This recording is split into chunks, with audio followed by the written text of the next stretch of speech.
Bonjour à tous, donc je suis le président de Blue DME donc qui fait ce produit de data exchange spécialisé en assurance. Avant de créer Blue DME début 2015, en réalité j'ai passé à peu près, moi et mon équipe, une quinzaine d'années dans le secteur financier, notamment sur des problématiques d'analyse de données. Et en fait, on a tous fait le constat, mes collègues et moi, que l'un des sujets majeurs était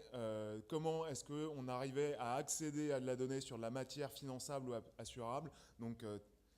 pour illustrer de la donnée sur les automobiles, sur des habitats, sur des entreprises, pour améliorer les modèles de risque, pour améliorer la compréhension des marchés et comment est-ce qu'on pouvait finalement mieux servir les clients, et que c'était d'une des grosses difficultés majeures. Et donc en fait, avec mes associés, on a imaginé un procédé, un outil, un moteur de recherche spécialisé pour les actuaires, les analystes de risque et les chargés d'études statistiques, donc des métiers des services financiers et de l'assurance,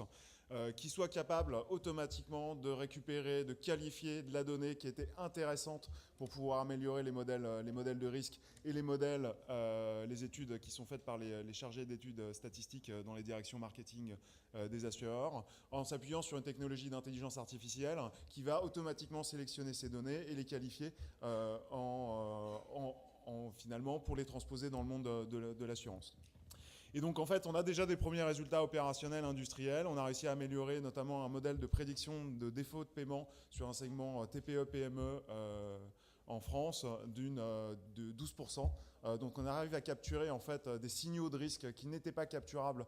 précédemment à partir de ces données-là. Et en fait, la deuxième innovation majeure en fait de notre solution qui s'appelle justement Data Exchange, c'est de pouvoir soutenir l'économie de la donnée et donc de permettre à des entreprises de la vente de véhicules, de l'immobilier, de commercialiser ou de mettre à disposition leurs données, comme on le fait dans l'open data, directement au travers de notre plateforme pour les rendre accessibles aux assureurs. Voilà, je vous remercie.